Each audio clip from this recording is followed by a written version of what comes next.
This is the Mark 8 Volkswagen Golf GTI facelift. Is the Golf GTI still das hot hatch? V-dub in the house! Let's find out!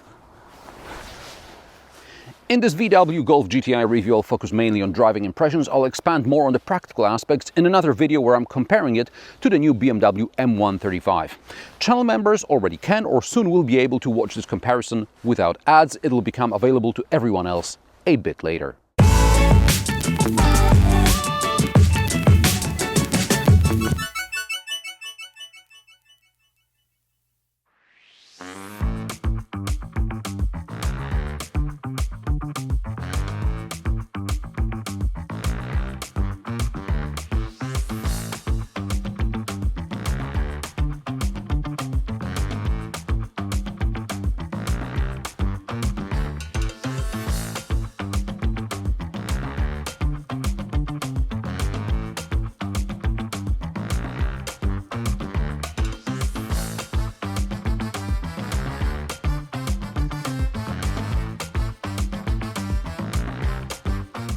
Come on, it's a Golf. Unless you're a VW nerd, you won't see too many changes between the generations, let alone facelifts. A new feature is the front lighting, which now includes the illuminated badge. It's so tacky that I'm starting to like it. It's kind of a multipla syndrome. And check out the fog lights. I wish I could have them on all the time.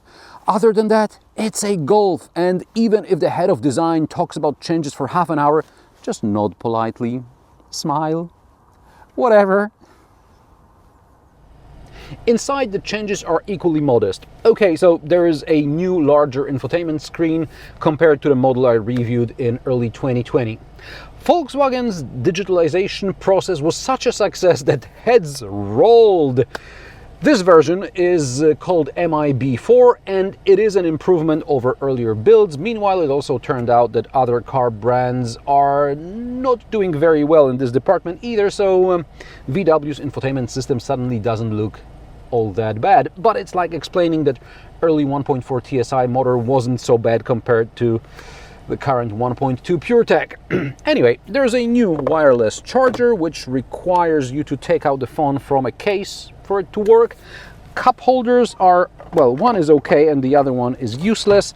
There are large door pockets, small storage under the armrest and a medium-sized glove box, but we're not here today to talk about the cosmetic changes in the Golf. We're here to find out how the Golf GTI drives.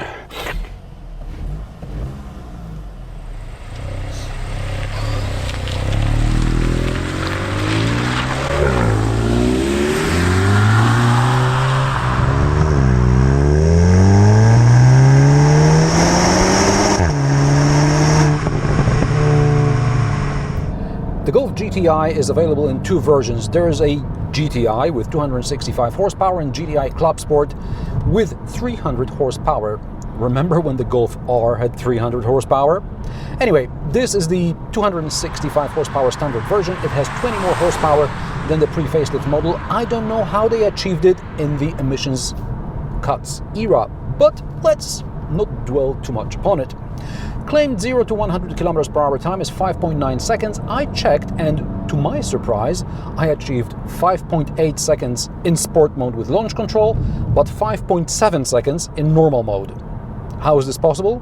I suspect that on a cold, foggy, wet morning, the sport setting of the traction control, which has to be activated for the launch control to work, allows too much slip. Perhaps in the summer I'd be able to achieve even better results.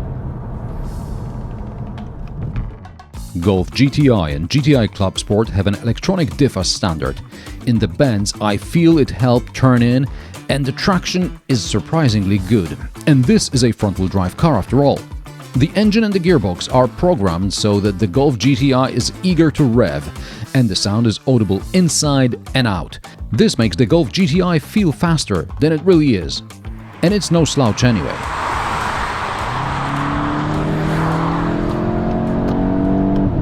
When driving fast, I can feel the whole car working. Through the steering wheel and the seat, I feel that the car is like dancing on its toes like a ballerina. This means I feel a stronger connection with the GTI, and at the same time I'm ready to back off because the car lets me know in advance when things may get out of hand. And I'm fine with this because I don't like driving fast for the sake of it. I prefer a sort of a dialogue with the car. It's teaching me and I'm learning it. That's what's missing in many fast cars today. They're like hammers, but not the Golf GTI. The Golf GTI is like an instrument that you have to learn to play. This test unit has the optional DCC dynamic chassis control, and by some miracle it doesn't make the knocking noises. It's been reworked for the Golf GTI. Maybe they should rework it for the entire Volkswagen range, because DCC knocking usually annoys me greatly in what were never cheap cars. I'm not a fan of how you have to access the drive modes via the screen. Okay, there is a tiny button below the air vents, but it's so difficult to find without taking your eyes off the road anyway. It's good that at least the physical buttons on the steering wheel are back. It seems only the R models kept the touch buttons because of the special R mode button. An interesting feature is the personal mode, in which you can adjust, for example, sport settings for the steering or the powertrain, but leave the suspension in comfort mode, something like Ferrari's bad road mode. It's a good idea, and this part of the settings can be on the screen. Just give me a button to toggle it on and off. Visibility is good, brakes are effective, the driver aids are better than in the facelifted Touareg I drove a couple of months ago. Over there, for some reason, the adaptive cruise control was paired with the traffic sign recognition system and I was unable to uncouple it.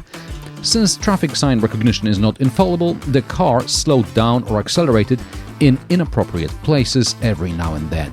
Here at least, the adaptive cruise control works properly because the collision warning system acts up just like in the new Tiguan I reviewed recently.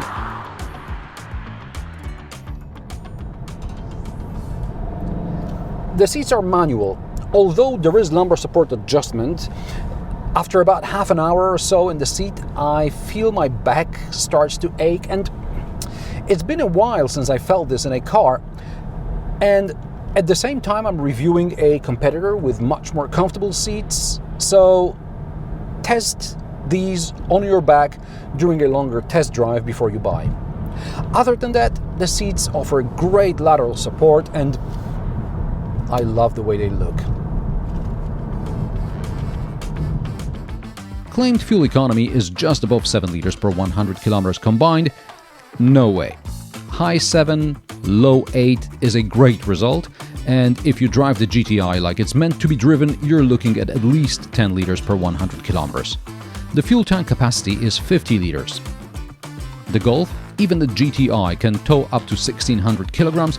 It can also take up to 80 kilograms on the roof and on the hitch.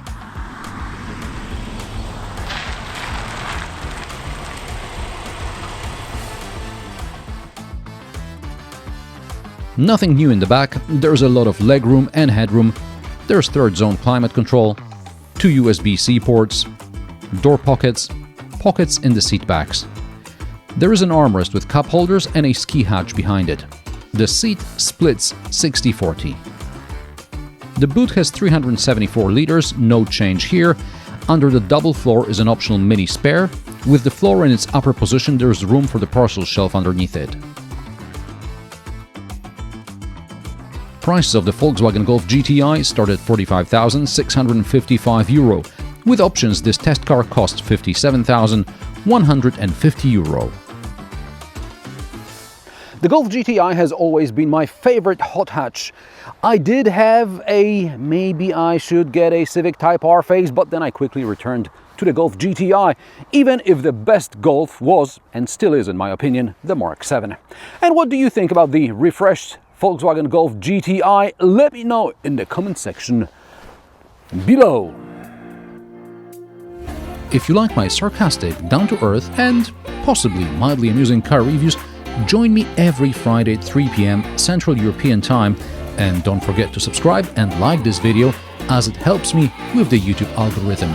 Thanks for watching, and I will see you in the next one.